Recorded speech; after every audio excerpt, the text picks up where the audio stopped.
if you have the basic idea of Christianity or the history of Christianity or the mythology of Christianity, आपको मैंने एक बात brief की थी कि जो गॉड है उसने एडम को बनाया, फिर ईव को बनाया, दोनों स्वर्ग में मौज कर रहे थे, फिर लात खा के यहाँ आ गए, धरती पे आ गए. And this earth is as a jail, as a punishment place for them. They have been sent for the punishment. अब उनका अकेला पर्पस क्या है कि they want to come back to the heaven.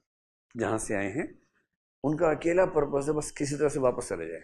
वापस कैसे जाएंगे? भगवान की प्रार्थना करके जाएंगे. So prayer is the only means in Christianity to get heaven. Heaven is the ultimate target. There is no liberation beyond heaven in Christianity. इसलिए वो संडे के दिन पूजा पाठ करते हैं. Holy day is the holiday. So when the day is holy that is treated to be holiday. इस दिन यही काम करना है हमें. पर ये करते करते हुआ क्या कि लोगों के कर्म और खराब होते गए. And then God sent his son Jesus Christ. He is known as God the son. There is one God the father. Christ is God the son. तो भगवान ने कहा कि बेटा तुम जाओ पृथ्वी पर.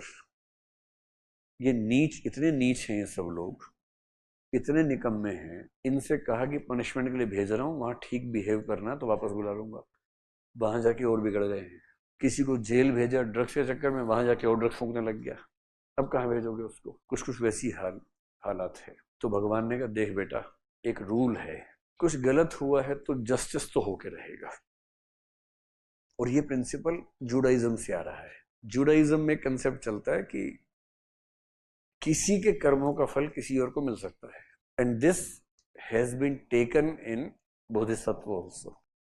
क्रिश्चियनिटी में भी आता है. इसलिए आप देखेंगे कि जीसस का जो पोस्टर देखेंगे उसमें मेमना उनके हाथ में होता है, छोटा सा सफेद सा मेमना.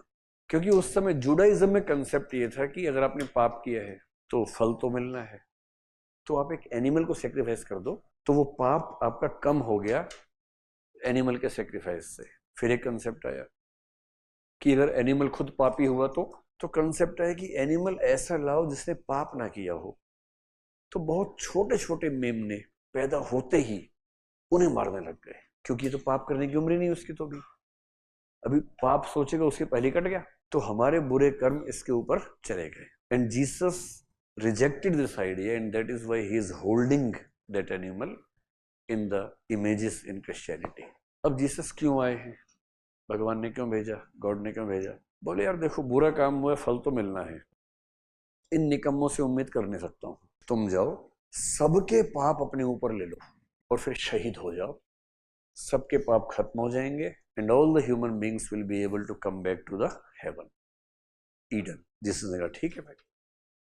जीसस गए तो वहां के ज्यूज ने कहा कि हम तुमको क्रूसिफाई करेंगे, क्रूसिफिकेशन करेंगे, या क्रूसिफिकेशन बोल देते हैं बट दिस इज क्रूसिफिकेशन. अब सोचिए जो भगवान का बेटा है उसे कौन क्रूसिफाई करे? भगवान एक लात मारेंगे सब उड़ जाएंगे. But this was intentional. I want to die so that कि इनके सारे खराब कर्म जो हैं मेरे साथ उनका हिसाब हो जाए and all can get liberated. Liberated मतलब हेवन चले जाए. In Christianity liberation means haven.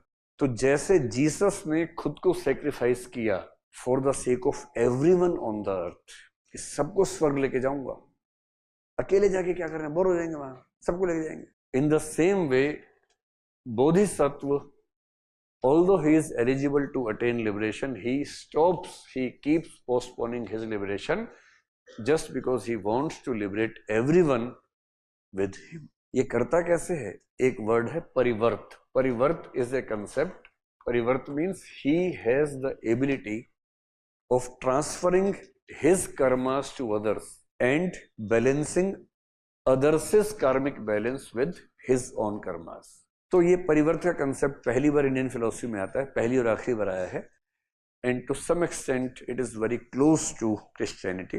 अब ये कहना कि क्रिश्चियनिटी का असर बेवकूफ़ी है, क्योंकि बुद्ध के मरने के 600 साल बाद जीसस हुए थे.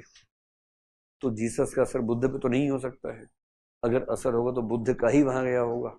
तो may be this is an impact, may be this is just A similarity, but the concept of Jesus and the concept of Bodhisattva do have a lot of similarities between each other.